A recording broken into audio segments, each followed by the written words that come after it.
fly the Stearman? Let's do a quick walk around before we go. The Boeing PT-17 Stearman was used as a military trainer throughout World War II. After the war, thousands of surplus Stearmans were sold into the civilian market. Many of these were converted for use as crop dusters, a few of which are still operational around the islands. Others are in the hands of aircraft aficionados and airshow performers. The Stearman's great flying qualities, good looks, and open cockpit have made it a true classic.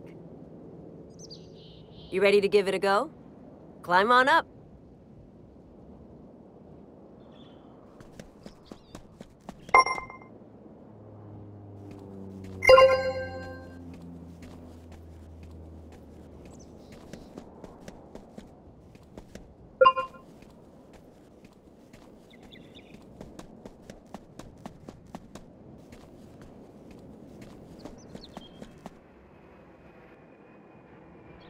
Take a look around. You'll see that the panel is fairly simple.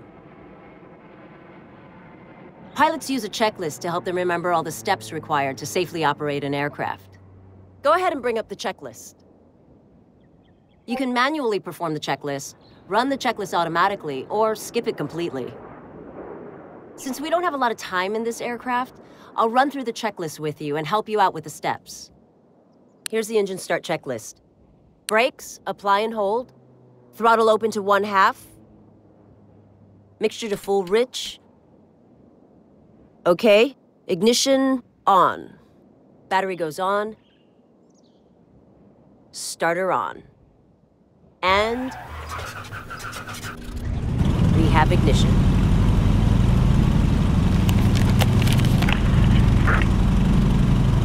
Throttle back to 800 RPM. Oil pressure looks good. Propeller control, high RPM. Alternator and radios on. Brakes released. Notice how hard it is to see over the nose when on the ground? You can look over the side to get a better view. Go ahead and try it.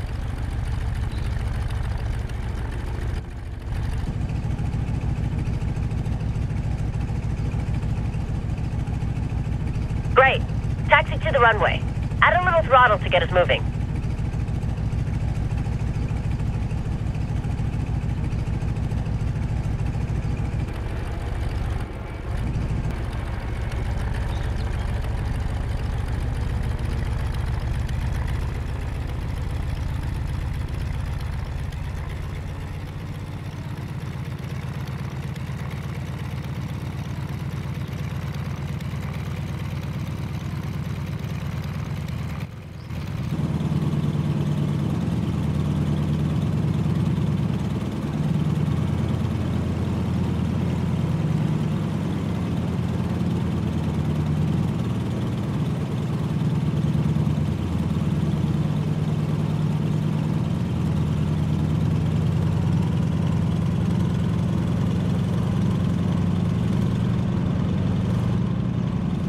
Go easy on the brakes in a tail dragger, like the Stearman. The tail can come up and flip the plane, so stay aware of that during the takeoff and landing.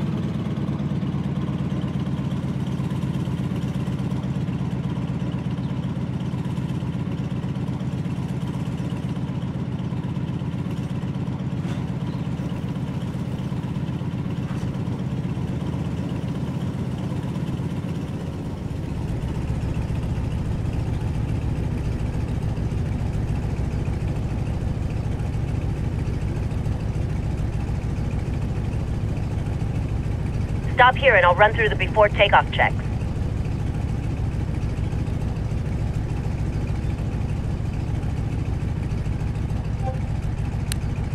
Elevator trim set. Mixture is full rich. Prop RPM to full. Altimeter is correct. Oil pressure and engine temp good. Looks good. Taxi onto the runway and I'll walk you through the takeoff.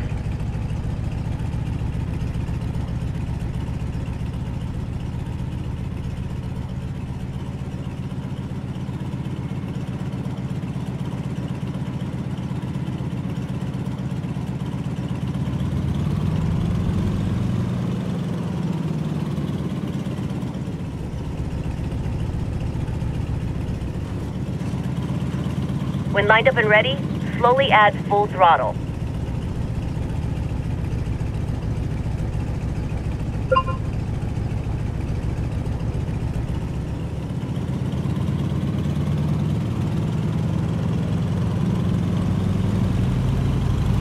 The tail will rise on its own, and a little up elevator will have us flying at around 60 knots.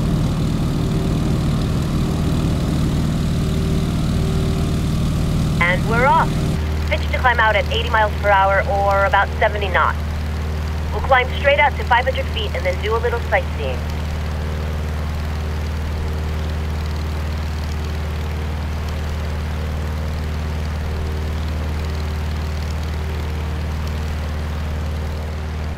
"500 feet. Level out and maintain this altitude. Set the throttle for cruise at 85% or 22 inches on the manifold pressure. I'll pull the propeller back to 1900 RPM.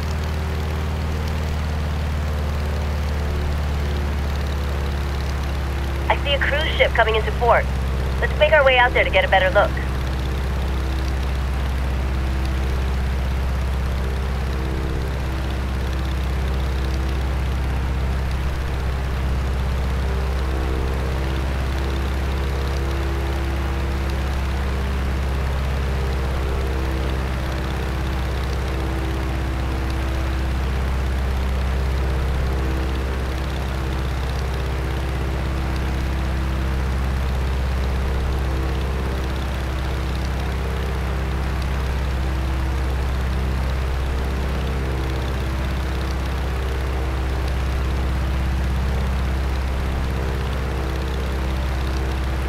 That's a big ship.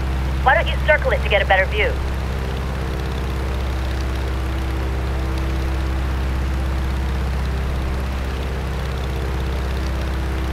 Yeah, here's where the steerman really shines. It's a nice, docile airplane with an open cockpit that lets you really enjoy the scenery.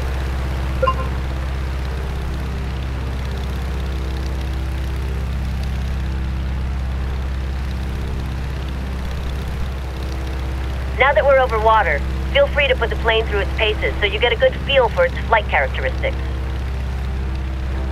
We're getting pretty slow. Expect less responsive controls at this speed. And there's the stall. Let the nose drop and add full throttle. Nice recovery.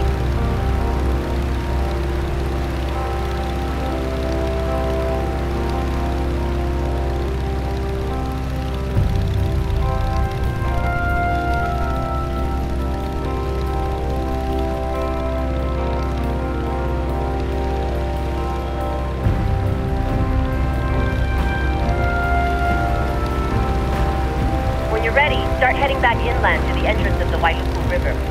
We'll follow the river to Rainbow Falls. That should set us up nicely for landing.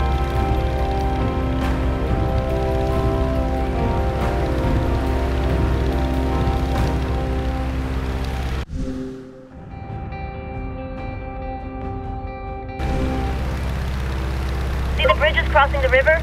We'll follow the river to the falls.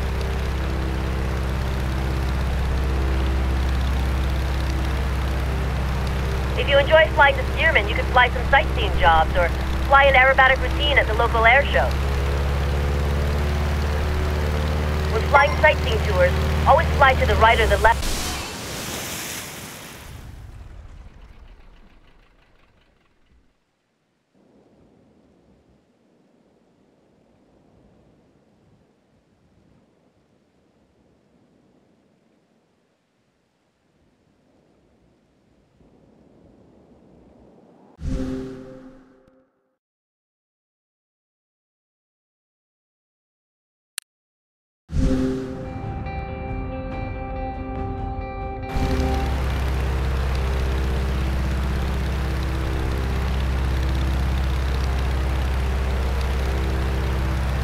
If you enjoy flying the Stearman, you could fly some sightseeing jobs or fly an aerobatic routine at the local air show.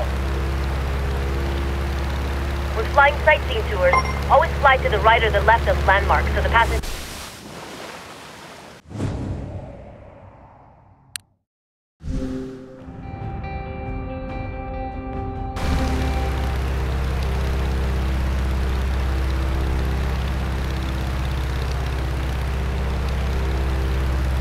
If If you enjoy flying the Stearman, you could fly some sightseeing jobs or fly an aerobatic routine at the local air show. When flying sightseeing tours, always fly to the right or the left of the landmark so the passengers get a good view. Let's fly to the right of the river so we can circle the falls to the left when we get there.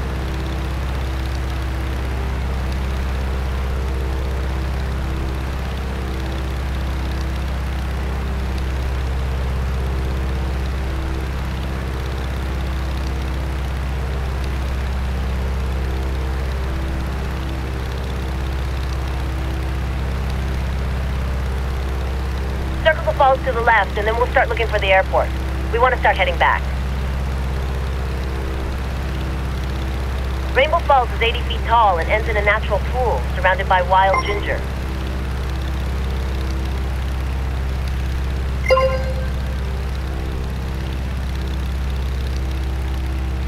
Straight ahead is Lokahi Park. Use the park as a reference to line up with runway 03. Look for the track and several baseball diamonds.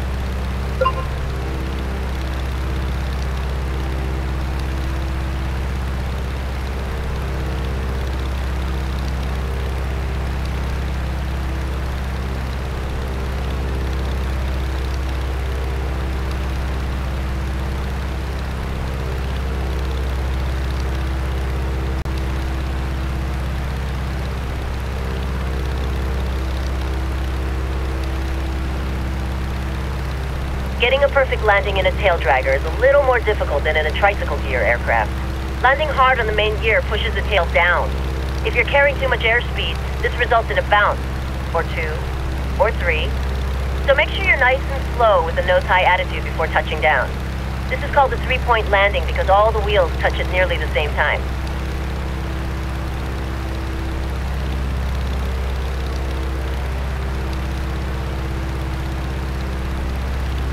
You'll see runway 03 to your left. Go ahead and start turning left to line us up for landing. Time for before landing checks.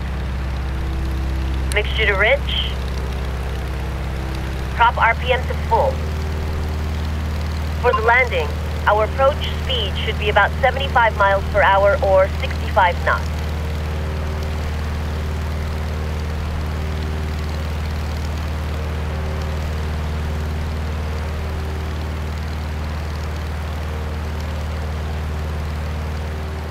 It can be hard to see the runway over the nose on the approach. Some pilots make S-turns to keep the runway in sight, or you can just look over the edge of the cockpit.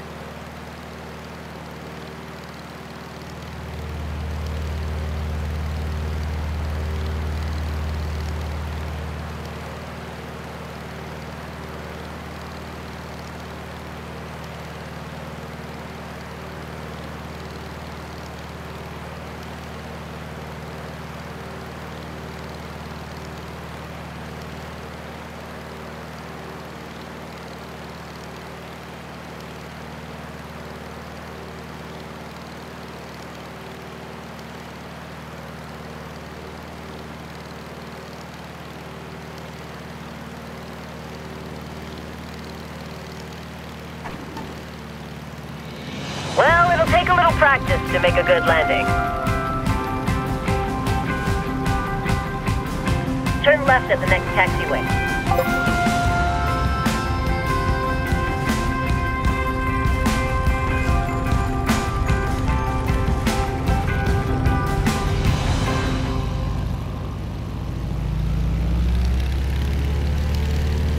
Taxi back to the hangar. Try to keep it on the tarmac, would you?